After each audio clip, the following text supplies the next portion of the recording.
میری طرف سے MS انفارمیٹو آفیشیل کو دیکھنے والوں کو السلام علیکم۔ آج میں آپ کو ایک اسلامی ملک ملیشیا کی سیر کراؤں گا اور ساتھ ساتھ بہت ہی حیران کن اور دلچسپ باتیں بتانے کی کوشش کروں گا۔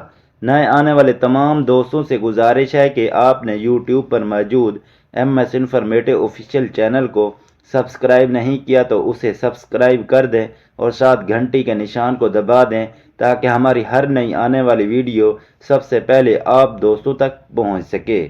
ملیشیا کی تاریخ اگرچہ قدیم ہے مگر اسلام یہاں 10ویں صدی عیسوی میں عرب سے آنے والے تاجروں کے ذریعے پہنچ چکا تھا۔ یہاں ہندو مذہب اور بدھ مت کے ماننے والے بہت زیادہ تعداد میں تھے۔ 14ویں اور 15ویں صدی عیسوی میں اسلام مالے میں ابھرنے لگا۔ مالے اس وقت ایک جزیرہ تھا۔ اس وقت زیادہ تعداد مالے لوگوں کی تھی۔ مالے وہی لوگ ہیں جو کثیر تعداد میں ملیشیا میں پائے جاتے ہیں۔ مالے قوم میں 99% آبادی مسلمانوں کی ہے۔ ایک بات اور آپ لوگوں کو بتاتا چلوں کہ سنگاپور پہلے ملیشیا کا ہی حصہ ہوا کرتا تھا، پھر 1965 میں کچھ وجوہات کی بنا پر سنگاپور ملیشیا سے الگ ہو گیا۔ ملیشیا میں اس وقت 15% مالی لوگ، 22% چائنیز، 12% مقامی لوگ، 7% انڈین جبکہ باقی دیگر ملکوں سے آ کر ملیشیا میں رہائش پذیر ہیں۔ ملیشیا 3,30,803 مربع کلومیٹر رقبے پر پھیلا ہوا ہے اور یہ دنیا میں 66ویں نمبر پر شمار کیا جاتا ہے۔ ملیشیا کی ریسنٹ اپ ڈیٹ کے مطابق ملیشیا کی کل آبادی 3,18,00,000 کے قریب پہنچ چکی ہے اور آبادی کے لحاظ سے اس کا پوری دنیا میں 40واں نمبر ہے۔ ملیشیا میں 62% مسلم، 19% بدھ مت کے پیروکار اور 9% کرسچن، 7% ہندو باقی دیگر مذاہب سے تعلق رکھتے ہیں۔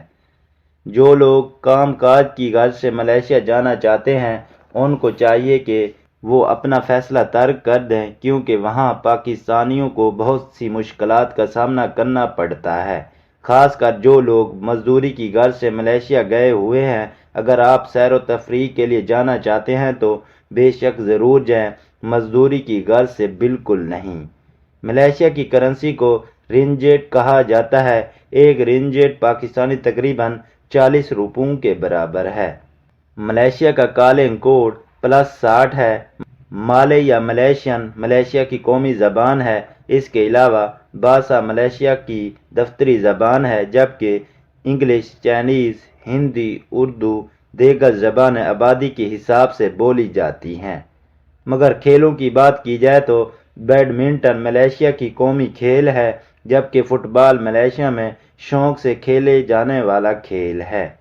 یہ بھی کہا جاتا ہے کہ ملیشیا میں 2034 میں فیفا ورلڈ کپ ہونے کا چانس بھی ہے۔ اس کے علاوہ ٹینس، ہاکی اور دیگر شوق سے کھیلے جانے والے کھیل ہیں۔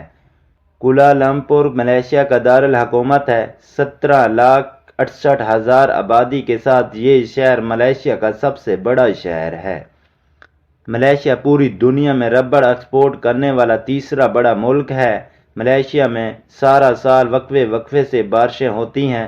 سال میں 200 دن بارشوں کا ریکارڈ بھی ملیشیا کے پاس موجود ہے۔ پیٹرونیشن ٹاور کو جب 1998 میں مکمل کیا گیا تو ملیشیا کو سب سے بڑی عمارت ہونے کا اعزاز حاصل تھا۔ پھر یہ اعزاز تائیوان میں موجود ایک عمارت نے چھین لیا تھا۔ 2010 میں یہ اعزاز برج خلیفہ نے چھین لیا تھا۔ ابھی تک یہ اعزاز برج خلیفہ کے پاس ہے۔ ملیشیا کی سرحدیں تھائی لینڈ، سنگاپور، انڈونیشیا سے ملتی ہیں جبکہ سنگاپور جانے کے لیے ایک پل بھی بنایا گیا ہے۔ دوستو یہ تھی ملیشیا کی دلچسپ حقائق پر مبنی ویڈیو۔ میں نے آپ کو ملیشیا کی مکمل معلومات فراہم نہیں کی مگر ملیشیا پارٹ 2 میں آپ کو ملیشیا کی مزید معلومات فراہم کروں گا۔ ویڈیو اچھی لگی ہے تو ویڈیو کو لائک کر دیں اور ایک اچھا سا کامنٹ کر دیں۔ شکریہ۔